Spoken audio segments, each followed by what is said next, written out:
Today and in the coming hours, the internet becomes a changed place forever, as RoosterTeeth, the internet juggernaut of entertainment and media, closes their doors, if not by now, within the next sort of 48 hours, I believe.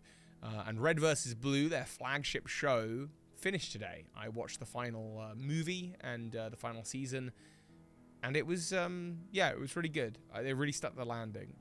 And I wanted to start something, if it's not already happening, which is to say, quite simply and quite frankly, thank you, RoosterTeeth, not only for all the entertainment, but all of the inspiration, and what you sort of talk about what it meant to me. And for those of you who don't know RoosterTeeth, this video might not be for you, but I'm sure without even knowing it, without even knowing who RoosterTeeth are, they've impacted you in some way and the content you watch on the internet. So maybe you learn a little bit about them. And if you watch RoosterTeeth, if you know RoosterTeeth, then maybe share your thanks on the internet, because I think, it's like they say, memory is the key, and there's no better time to share than now, to sort of share our memories and give our thanks. And of course, if you are someone at RoosterTeeth, if I'm so lucky to have someone watching, thank you for your time, talent, and sharing with us what you've made and your contribution to the world. So RoosterTeeth, 21 years they've been going. I've been aware of them for about 15 years, which is half my lifetime. And there is no doubt in my mind that I wouldn't be doing Birdkeeper Toby, my YouTube channel that I've been doing for the last 10 years. I'm on a break at the moment, but for the last 10 years I've been an online content creator. That wouldn't have happened without RoosterTeeth, no question. The beginning of my career in entertainment would not have happened without RoosterTeeth. Absolutely no questions asked. And certainly if it had, it wouldn't be the same. I started making YouTube videos with my best friend Falcone. We would make skits, not too different from the, and in some cases, maybe a little too closely similar to the RoosterTeeth shorts, the live action shorts they did. We did a live action episode of RedVsBlue. We entered a RedVsBlue contest for Donut the Musical and contributed a video of me kind of being Donut. And these were just a few of the early videos as we took our first steps into online content creation.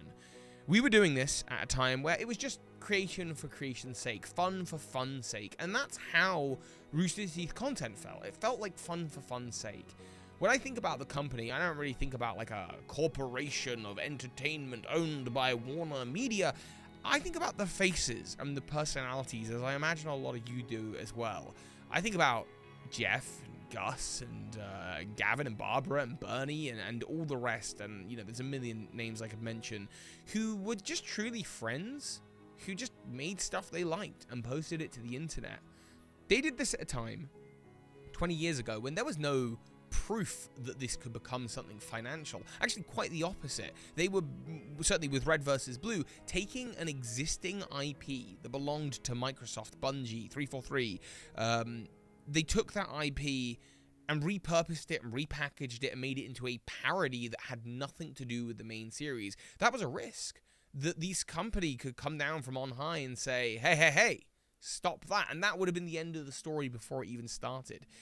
But instead, the idea of machinima, filming inside of a video game, took off. This company said, hey, how can we make it better? How can we help you? And I think they've been, as far as I know, I've obviously not seen them behind the scenes, but close collaborative partners over the years. This is an inspiration to me as a Pokemon creator, right? Like, I've wanted my relationship with Pokemon and Nintendo to be something even close to that. And, the idea of them approaching me and saying, hey, how can we help embolden your vision, even though it doesn't necessarily line up with our canon or our IP, it's unheard of in the gaming space. And yet, at a time when nobody else was doing content creation like this, they were doing it. YouTube did not exist, There was no platform before this. They had to upload to servers that they had to pay for. And there was no one else who had paved the way. They were the pavers. They were the pioneers who navigated not just that new technology, but the whole last 20 years of new platforms and new technologies. That's what I find inspiring about them. That's what I mean when I say inspirational. It's not just some throwaway, you were pretty inspirational to me. Like, they really are inspirational. And hearing their thoughts about this growth of technology, as well as quips and sharing, good times with each other, was something I love to hear about on the RT podcast. You know, I really got a sense of their personalities and developed, I'll be honest, a quite parasocial relationship in my late teens with their personalities from the RT shorts, the comedy sketches. RedVsBlue was always this canon that I was so interested to learn more about Project Freelancer and the AIs and the Reds and the Blues and how they fit into this wider universe. And even in more recent years, I've loved listening to Red Web and Black Box Down, part of their podcast network, and hearing just interesting stories about aviation incidents and murderers. Apparently that's the two that I like, kooky things on the internet, creepypastas.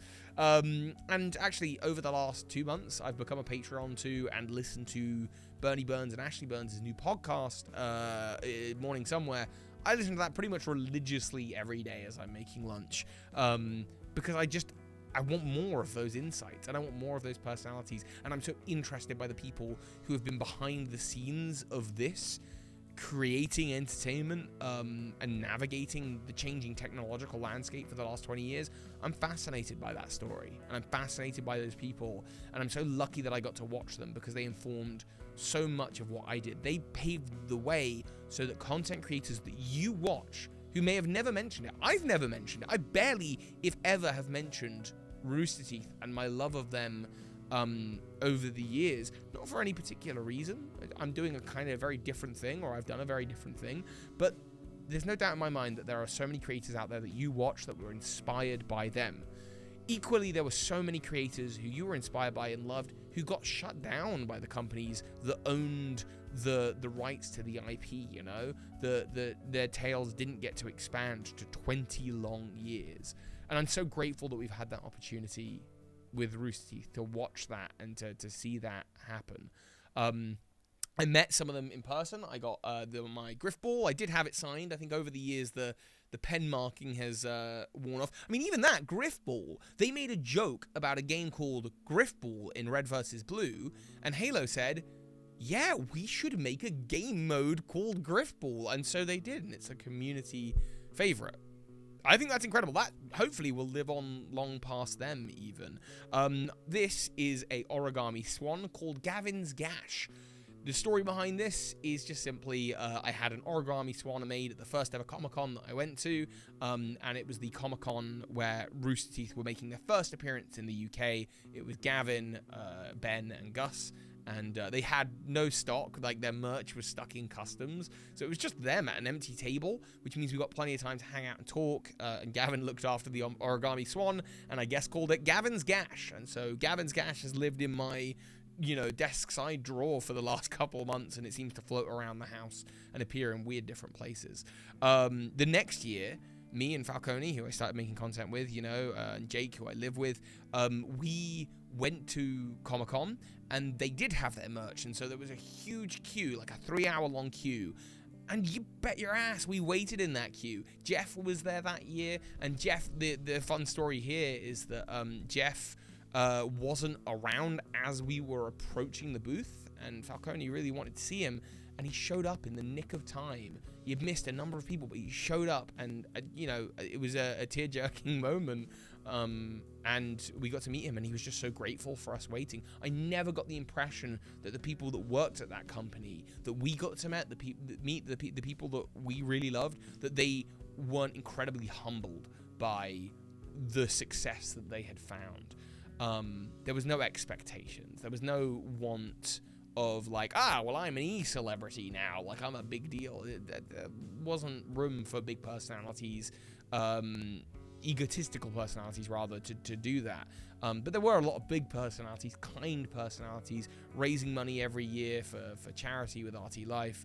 I got to go to an RTX when that showed up in London. And I would have loved to have gone to more and see even more, but it seems that for now at least, and probably forever, RoosterTeeth doors are closing and that chapter is coming to an end. So I wanted to mark the moment because honestly, I was surprised this morning when I logged onto Twitter and I didn't really see anyone talking about it. I had to go to Reddit to find it, and I think more people should be sharing their stories. So if you're one of those people, if you've had an experience with RoosterTeeth, if it's meant something to you, as it has meant something to me. Even just like the comedy of it all with RedVsBlue. No, none of this even mentioning Ruby and Monty's incredible animation work. Gee, when that showed up in RedVsBlue, when the warthog came through the wall, it was a moment in history. It proved this kind of elevation of to expect the unexpected. You know, it proved that internet content is legitimate, that it is real entertainment. Maybe you're too young, I don't know, maybe you are, if you're watching this, if you're under the age of like 20, 25, maybe you're too young to know this, but like internet content was not always seen as legitimate. It was seen as this kind of thing that the kids do, like, you know, that mum and dad don't know about. They really paved the way, not just into making it, proving that it could be a career for people, but actually into proving it's a very legitimate, real thing, that now we just all accept. Like, of course it is. Of course you can be a content creator. Watching them go from machinima, which, by the way, like, that whole idea of making content within a video game, that was them. Like, I don't know if they were the first people to do it, but certainly they were the people to pioneer it and champion it. Transitioning from that to live action series like Day 5, which I adored and would love to have seen more of, movies like Laser Team, the whole podcast network, everything they did, like, to progress like that. It's an incredible success story.